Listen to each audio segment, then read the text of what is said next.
आजकल बारिशों का मौसम चल रहा था। वहीं एक छोटे से गांव में दो अमीर गरीब सहेलियां रहती थीं, जो दोनों ही बहुत अच्छी थीं। बारिशों के मौसम में पकौड़े किसको पसंद नहीं होते। दोनों सहेलियों ने मिलकर गर्मा गर्म पकौड़े बनाए। अब आया ना बारिश के मौसम का मजा। काश हम शादी के बाद भी बिल्कुल इसी तरह ही बारिश के मौसम को मिलकर एंजॉय करें। अनामिका, तुम तो जानती हो कि ये पॉसिबल नहीं है। तुम्हारी शादी बिल्कुल तुम्हारी तरह ही किसी अमीर लड़के से होगी और मेरी एक गरीब लड़के से। लेकिन हम एक दूसरे से वादा करते हैं कि शादी के बाद भी हम पहली बारिश तो साथ में मनाएंगे ही। इस प्रकार दोनों सहेलियां अमीर गरीब होने के बाद भी कभी एक दूसरे से दूर नहीं रहती थीं। इस प्रकार उन्हें बारिशों का मौसम बहुत पसंद था। वो हर साल बारिशों के मौसम का मजा लेती, डांस करती, चाय पकौड़े बनाती। इसी दौरान कुछ समय बाद अमीर सहेली को लड़के वाले देखने आए। बहन जी, आपकी बेटी तो मेरे दिल को भा गई है। अब तो यही मेरे घर की बड़ी बहू बनेगी। आंटी, आखिर कैसे नहीं भाती? मेरी सहेली प्यारी है इतनी कि सबको पसंद आ जाती है। वैसे बेटा, तुम कौन हो? आंटी जी, इसका नाम हेमलता है और ये मेरी बचपन की सहेली है। इसी तो बस आदत है हमेशा मेरी तारीफ करने की, लेकिन ये तो मुझसे भी ज्यादा अच्छी और प्यारी है। इन दोनों सहेलियों में कितना प्यार है। अगर अनामिका के साथ साथ इसकी सहेली भी मेरे घर की बहू बन जाए तो दोनों देवरानी जेठानी में कभी लड़ाई नहीं होगी, मिलजुल कर हंसी खुशी रहेंगी। अनामिका, अगर तुम्हारी सहेली को कोई एतराज ना हो तो मैं इसे अपने घर की छोटी बहू बनाना चाहती हूँ। क्या आंटी, ये आप क्या कह रही हैं? मैं अनामिका की तरह अमीर परिवार से नहीं बल्कि गरीब परिवार से हूँ। तो क्या हुआ बेटा, मुझे अमीर गरीब बहू नहीं बल्कि संस्कारी और घर जोड़ने वाली बहू चाहिए, जो तुम दोनों हो। इस प्रकार दोनों सहेलियां ये सुन बहुत खुश होती हैं। जिसके कुछ समय बाद शकुंतला हेमलता के परिवार से जाकर मिलती है और शादी की बात करती है, जिसके बाद रिश्ता पक्का हो जाता है और कुछ समय बाद दोनों की शादी धूमधाम से हो जाती है और वो विदा होकर ससुराल आ जाती है। और अपने ससुराल में भी दोनों सहेलियां खुशी खुशी रहने लगती हैं और पूरा घर संभाल लेती है और कुछ दिनों में वो गर्भवती हो जाती है। अब ऐसे सब ठीक चल रहा होता है। फिर एक दिन इस साल हमारी कंपनी को सबसे ज्यादा प्रॉफिट हुआ है और इस प्रॉफिट का क्रेडिट सचिन को जाता है। Thank you sir. भैया, इस कंपनी के प्रॉफिट में सिर्फ सचिन का ही हाथ नहीं था, मैंने भी मेहनत की थी। तुमने मेहनत की थी लेकिन जितनी सचिन ने की उतनी नहीं। ये मेरा क्रेडिट है और इसे मैं लेकर ही रहूंगा। केशव, भूलो मत, पिताजी के गुजर जाने के बाद इस कंपनी को मैंने अकेले हैंडल किया है, ना कि तुमने। तुम्हें तो इस कंपनी में आए हुए सिर्फ कुछ महीने ही हुए हैं। इस प्रकार दोनों भाइयों में लड़ाई शुरू हो जाती है और लड़ाई इतनी बढ़ गई कि कुछ दिनों में बात बंटवारे पर आ गई। आप क्या कर रहे हैं? आप दोनों भाई हैं, आप दोनों एक दूसरे से कैसे अलग हो सकते हैं? हमने फैसला कर लिया है, अब इस घर का बंटवारा होगा। मैं और अनामिका अब से ऊपर रहेंगे और केशव हेमलता नीचे। घर के बंटवारे के साथ साथ एक और बंटवारा होगा और वो है आप दोनों का। हेमलता, तुम्हें कसम है मेरी, अगर तुमने अनामिका भाभी से आज के बाद बात की तो। इस प्रकार दोनों भाइयों में लड़ाई में दोनों सहेलियों की दोस्ती में भी दरार आ गई। दोनों मायूस हो गई। अपने पति के कहने पर वो दोनों सहेलियां अब एक दूसरे बात करना बंद कर देती हैं। अब ऐसे ही समय निकलता है और बारिशों का मौसम आ जाता है। बारिश का मौसम शुरू हो गया। मैंने और अनामिका ने एक दूसरे से वादा किया था कि शादी के बाद पहली बारिश का मौसम साथ में मनाएंगे। अब जल्दी से हेमलता बारिश को देखकर बाहर सीढ़ियों से जाने लगती है और उधर से उसकी सहेली भी आने लगती है। दोनों एक दूसरे को देखकर रुक जाते हैं और उन्हें अपने पति की बात याद आ जाती है। मैं तो उनकी कसम के बारे में भूल ही गई थी। अनामिका, मुझे माफ कर देना, मैं चाहकर भी तुमसे बात नहीं कर सकती। हमने वादा किया था कि हम साथ में बारिश का मौसम मनाएंगे, लेकिन हमारा वादा इस कसम के आगे टूट गया। अपने पतियों की कसम के आगे दोनों सहेलियां हार जाती हैं और वापस लौट जाती हैं और अपने अपने कमरे में जाकर बीते दिनों को याद करने लगती है। मैं नाचूं आज चम चम चम, ही चम चम चम, मेरे सूरी मीठा मीठा बरसोरी, मीठा मीठा बरसोरी, मीठा बरसोरी। कितना मजा आ रहा है जब बारिश में डांस करते हुए, गाना गाने में।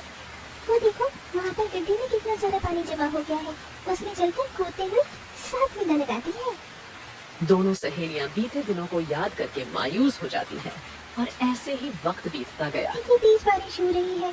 ऐसी तेज बारिश में हेमलता को पकौड़े खाना बहुत पसंद है। क्या हुआ अगर मैं उससे बात नहीं कर सकती तो? कम से कम उसके लिए पकौड़े बनाकर उसके कमरे में तो रख सकती हूँ ना। अब वो जल्दी से रसोई में जाकर अपनी सहेली के लिए पकौड़े बनाने लगती है और दूसरी तरफ हेमलता भी अपनी सहेली के लिए पकौड़े बना रही होती है। क्या खुशबू आ रही है प्याज के पकौड़ों में। आप जल्दी से ले जाकर चुपके से अनामिका के कमरे में रख देती हूँ। वैसे भी उसको प्रेगनेंसी में चटपटा खाने का काफी मन करता है। ये गर्मा गर्म पकौड़ी किसके लिए ले जा रही हो? आप तो जानते हैं कि मेरी सासा अनामिका भी प्रेग्नेंट है और उसका चटपटा चीजें खाने का काफी मन करता है। इसलिए मैंने उसके लिए इस बारिश के मौसम में गर्मा गर्म पकौड़े बनाए हैं। जैसे बनाई है वैसे इन्हें किचन में ले जाओ। तुम्हें क्या अपने पति की कसम की कोई लाज नहीं है? आप समझने की कोशिश करिए, मैं उससे बिल्कुल बात नहीं करूंगी, बस उसके कमरे में ये पकौड़े रखकर आ जाऊंगी। मैंने क्या कहा समझ नहीं आता? एक बार में तुम्हें समझ में क्यों नहीं आता? चुपचाप से लेकर वापस जाओ। बेचारी दोनों सहेलियां अपने पतियों की वजह से मायूस हो जाती है। शादी के बाद ये उनकी पहली बारिश थी। उनको बारिश में साथ में पकौड़े खाना बहुत पसंद थे। अपनी बहुओं की ऐसी हालत देखकर शकुंतला को बहुत बुरा लग रहा था और वो कुछ भी नहीं कर सकती थी। शादी के बाद ही मेरी और हेमलता की पहली बारिश है, साथ होकर भी हम दोनों साथ नहीं है। वो बारिश में भीगते हुए अपनी सहेली को याद कर रही थी कि तभी उसकी नजर खिड़की पर जाती है। वहाँ पर उसकी सहेली भी उसे देखे जा रही थी। हेमलता ये क्या हो गया? हम दोनों में इतनी दूरियां कैसे आ गई कि हम अपने वादे को भी पूरा नहीं कर सकते? ये दुनिया हमारे पतियों की वजह से आई है। घर का बंटवारा करने के साथ साथ उन्होंने हमारी रिश्ते का भी बंटवारा कर दिया है। वो बारिश में भीगते हुए बस दोनों एक दूसरे को देखे जा रही थी। ऐसे ही समय गुजरता है। शकुंतला अपने गांव चली जाती है और अब अमीर सहेली अपने ऊपर के कमरे में आराम कर रही थी, तो वहीं गरीब सहेली भी नीचे के कमरे सो रही थी। तभी अचानक से बारिश ज्यादा होने की वजह से घर के अंदर पानी भर जाता है। ये क्या हो रहा है केशव जी? ये पानी कैसे घर के अंदर आ गया? अब हम क्या करें? तुम इस टेबल पर चढ़ जाओ, मैं कुछ करता हूँ। दोनों पति पत्नी ऊपर चढ़ जाते हैं और काफी डर जाते हैं। तभी और पानी का स्तर बढ़ जाता है। तभी अमीर सहेली की आंख खुलती है। ये चिल्लाने की आवाज कैसे आ रही है? सब ठीक तो है? दोनों पति पत्नी ऊपर से नीचे आने लगते हैं और देखते हैं उनके घर में पानी भर गया है और हेमलता और केशव डूब रहे होते हैं। ये भगवान, ये क्या हो गया? हेमलता जल्दी से मुझे अपना हाथ दो। केशव भाई मेरा हाथ पकड़, मैं तुझे कुछ नहीं होने दूंगा। दोनों पति पत्नी उनको पकड़कर पानी से बाहर निकाल लेते हैं और कुछ समय बाद बारिश भी रुक जाती है, जिससे पानी का स्तर कम हो जाता है। तुम ठीक तो हो ना? तुम्हें दर्द तो नहीं हो रहा? मैं ठीक हूँ। अगर आज तुम और जेठ जी नहीं होते तो हम बच नहीं पाते। मेरे भाई मुझे माफ कर दे, मुझसे बहुत बड़ी गलती हो गई। शुरू से ही कंपनी संभालने की वजह से मुझे लगता था कि सब कुछ मैंने ही किया है। मुझे भी माफ कर दीजिए। मैंने भी आपको बहुत बुरा भला कहा और इस बंटवारे को रोकने के बजाय बढ़ावा दिया। हमारे साथ साथ हमने दोनों के रिश्ते में भी दीवार बना दी। तुम भी हमें माफ कर दो। दोनों भाइयों को अपनी गलती का एहसास हो जाता है और दोनों सहेलियां उन्हें माफ कर देती हैं, जिसके बाद उनका बंटवारा खत्म हो जाता है और वो खुशी खुशी रहने लगते हैं। दिल्ली शहर के बड़े घर में सुजाता नाम की औरत थी। उसकी 2 बहुएं थीं, एक काली और एक गौरी, जिनकी आज शादी हुई थी और गृह प्रवेश था। जहाँ सुजाता की एक बहू काली थी, वो बहुत ही अमीर घर से आई थी और एक बहू गौरी थी, वो बहुत ही गरीब घर से आई थी। अब मेरे घर में दोनों बहू आ गई हैं और मुझे अब कुछ नहीं चाहिए। भगवान बस ऐसे ही इस परिवार की हंसी खुशी रखे। माँ जी पता नहीं क्यों मेरी तुलना इस गरीब से कर रही हैं। माँ जी ने इस गरीब को इस घर के अंदर लाने से पहले एक बार भी नहीं सोचा? थोड़ा सा तो सोच लेती। ऊपर से इनका घर भी कुछ खास नहीं लग रहा है। माँ अब तो आप पौधे पौधे की तैयारी में लग जाना। अब तो हमारी शादी हो गई है। बहुत जल्द आपके हाथ में नन्हे मुन्ने बच्चे आने वाले हैं। शादी के पहले दिन ही बदमाशी शुरू करती तूने। रुक जा, तुझे मैं अभी बताती हूँ। अरे माँ जाने दो इसे, बच्चा है, नादान है, छोड़ दो। अभी इसे इतनी समझ कहाँ है। बच्चों बस तुम एक साथ सब लोग खुश रहो। तुम्हारी माँ की इतनी ही इच्छा है और दोनों बहू इस घर में हमेशा शांति बनाए रखे। भगवान से बस यही दुआ करूंगी। माँ जी आप चिंता मत कीजिए, पूरा परिवार हमेशा खुश रहेगा और हंसी खुशी सब साथ रहेंगे। आते ही अच्छे बनने का ढोंग स्टार्ट कर दिया इसने। अब ऐसे ही समय निकलता गया और शादी के कुछ समय बाद दोनों बहुएं गर्भवती हो गईं।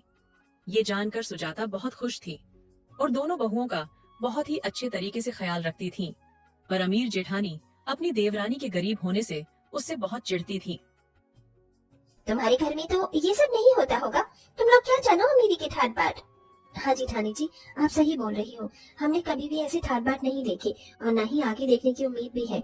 जैसे जिंदगी चल रही है, भगवान की दुआ से ऐसे ही चलती रहे खुशियों के साथ। गरीब देवरानी ने जेठानी की बात का बुरा नहीं माना, क्योंकि वो जानती थी कि उसे थोड़ा पैसों का घमंड है, पर कुछ दिनों में सब ठीक हो जाएगा। बहू सविता का दिल बड़ा नहीं है, लेकिन तुम अपना मन साफ रखो। मैं जानती हूँ माँ जी, मुझे कोई परेशानी या कोई आपत्ति नहीं है जेठानी जी से। जेठानी जी का एक दिन स्वभाव अपने यहाँ बदल जाएगा, देखना सब कुछ ठीक हो जाएगा। ऐसे ही खुश रहो बहू, भगवान तुम्हें ढेर सारी खुशियाँ दे। अब ऐसे ही समय निकलता गया और कुछ दिनों में डिलीवरी का टाइम भी आ गया, जहाँ एक तरफ गौरी बहू ने सुंदर से गौरे बच्चे को जन्म दिया, जिसे देख सब बहुत खुश थे। वहीं दूसरी तरफ अमीर बहू को काला बच्चा हुआ, जिसे देख वो बहुत ही ज्यादा काला बच्चा पाकर दुखी थी। मुझे तो भगवान ही इतना काला बच्चा दिया है, और इसको देखो जरा कितना गोरा बच्चा दिया है। जैसे खुद गोरी है वैसे ही बच्चा भी गोरा, बिल्कुल दूध जैसा गोरा है। अरे ले ले ले ले, मेरा प्यारा मुन्ना रो रहा है। रुको तुम्हें दूध में लगा देती हूँ, तुम्हें भूख लग रही होगी ना। तभी अमीर बहू का बच्चा भी रोने लगता है। जेठानी जी, आपका बेटा रो रहा है, इसे दूध पिला दो। मुझे बताने की जरूरत नहीं है मुझे क्या करना है, अपने काम से मतलब रखो, गरीब कहीं की।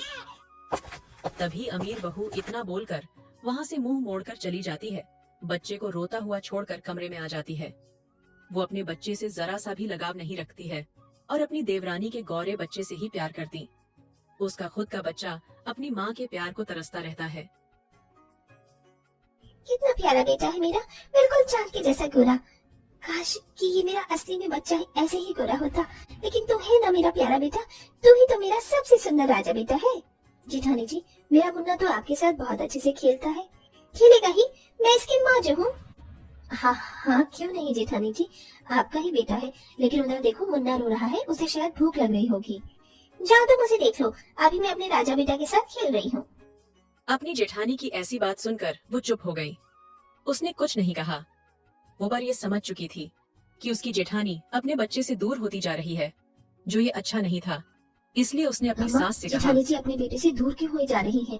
वो कितना मासूम है, उसे माँ का प्यार चाहिए। उनका बेटा दूध के लिए रोता रहता है, लेकिन वो उसकी तरफ देखना भी पसंद नहीं करती। बहू, ये सविता का भ्रम है, उसे वक्त लगेगा समझने में। लेकिन सच्ची माँ तो वो होती है जो अपने बच्चे को उसकी रंगत से नहीं बल्कि उसके दिल से प्यार करे। हाँ माँ जी, आप बिल्कुल सही कह रही हैं, लेकिन जो हालात मुझे दिख रहे हैं उन हालातों से तो ऐसा ही लगता है कि एक दिन जेठानी जी अपने बच्चे को अपने आप से बहुत दूर कर लेंगी। अपनी सास और देवरानी की बात सुनकर अमीर बहू कहती है, देवरानी जी, तुम्हें क्या लगता है कि तुम माँ जी को मेरे खिलाफ भड़का दोगी? अब देखना मैं तुम्हारे बच्चे को अपने बस में कैसे करती हूँ, और फिर तुम्हारा बच्चा तुम्हारे पास जरा भी नहीं आएगा। अब ऐसा बोलकर वो चली जाती है और उस दिन के बाद से अमीर जेठानी देवरानी के बच्चे को अपना दूध पिलाने लगती है, जिस कारण बच्चे को उसके दूध की आदत पड़ने लगती है। एक दिन देवरानी ये सब देख लेती है और अपना बच्चा छीन लेती है। जेठानी जी, मैं सब बर्दाश्त कर सकती हूँ, लेकिन ये नहीं कि आप उनसे मेरा बच्चा ही छीन लोगी। अरे आपसे अपना खुद का बच्चा तो संभाला नहीं गया, आप मेरे बच्चे को प्यार क्यों कर रही हो? आप तो मेरे बच्चे को मुझसे ही अलग करने की कोशिश कर रही हो, लेकिन मैं ऐसा नहीं होने दूंगी। मेरे बच्चे को मेरा प्यार जरूर मिलेगा। मेरा बच्चा आपके बच्चे की तरह प्यार के लिए नहीं तरसेगा। देख रही हो ना माँ जी, इसकी कितनी औकात हो गई है मेरे सामने बोलने की। रीना सही बोल रही है, तुम्हें तुम्हारा बच्चा तो दिखाई नहीं देता, तुम उसके बच्चे को अपनी आदत क्यों डाल रही हो? पहला फर्ज तुम्हारा ये है कि तुम अपने बच्चे को प्यार करो। अरे तुम्हारा पहला बच्चा है, तुम्हें तो खुशी होनी चाहिए, लेकिन तुम्हें अपने पहले बच्चे से ही ना ही प्यार ना ही लगाव है। कैसी माँ हो तुम? अब ऐसा बोलकर सास भी चली जाती है और उस दिन के बाद से भी अमीर जेठानी अपने बच्चे से कोई लगाव नहीं रखती है। ऐसे ही कुछ दिनों बाद एक दिन काली बहू का बच्चा रो रहा होता है, पर वो पत्थर दिलमा उसे रोता हुआ देखकर भी चली जाती है। उसे रोता हुआ देखकर गरीब बहू उसे चुप कराने की कोशिश करती है। बड़े प्यार से ये देख उस घमंडी बहू का दिल पिघलने लगता है और उसे अपनी गलती का एहसास हो जाता है। मैंने अपने बच्चे से कितनी नफरत की, मेरा ये पहला बच्चा था, इसको मैंने आज तक माँ का प्यार नहीं दिया। अपने अहंकार में, अपने घमंड में मैंने इसके रंग रूप से कितनी नफरत की, जबकि मैं खुद इतनी काली हूँ। मैं बहुत बुरी माँ हूँ। अब उस घमंडी माँ का दिल पिघल गया और जल्दी से जाकर अपने बच्चे को गोद में उठा लिया और उसे प्यार करने लगी। मुझे माफ कर दो मेरे लाल, मैंने तुझे तेरे रंग से आंक लिया, लेकिन अब मैं तुझे कभी खुद से दूर नहीं करूंगी। तुझे इतना प्यार करूंगी कि तू कभी प्यार के लिए तरसेगा ही नहीं। अब उस घमंडी माँ में इतना बदलाव देखकर उसकी सास और देवरानी बहुत खुश होती है। सच्ची ममता का एहसास अब हुआ है तुझे। माँ का दिल उसके बच्चे का रंग नहीं देखता, उसकी मासूमियत और उसकी जरूरत देखता है।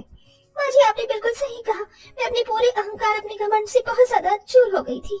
मुझे अपने बच्चों के साथ ऐसा व्यवहार नहीं करना चाहिए था। देवरानी खुश होते हुए कहती है, शाम का भूला समय पर वापस घर लौट आए तो उसे भूला नहीं कहते जेठानी जी। आपको अपने पहले बच्चे की ममता का एहसास हो गया, इससे बड़ी और क्या बात होगी।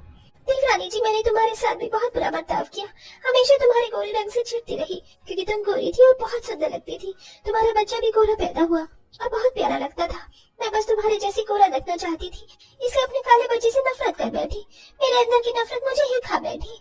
अपनी गलती का एहसास हर किसी को नहीं होता। तुम्हें हुआ है तो ये अच्छी बात है। आपसे तुम ऐसी गलती फिर दोबारा कभी मत करना। अब उस दिन के बाद से जेठानी अपने काले बच्चे को पूरी तरह से अपना लेती है और जैसे जैसे समय बीतता गया वो अपने बच्चे में अच्छे घुल मिल गई और उसे प्यार करने लगी। उसके साथ खेलती इस प्रकार दोनों देवरानी जेठानी का रिश्ता भी मजबूत हो गया और दोनों प्यार से मिलकर खुशी खुशी रहने लगी।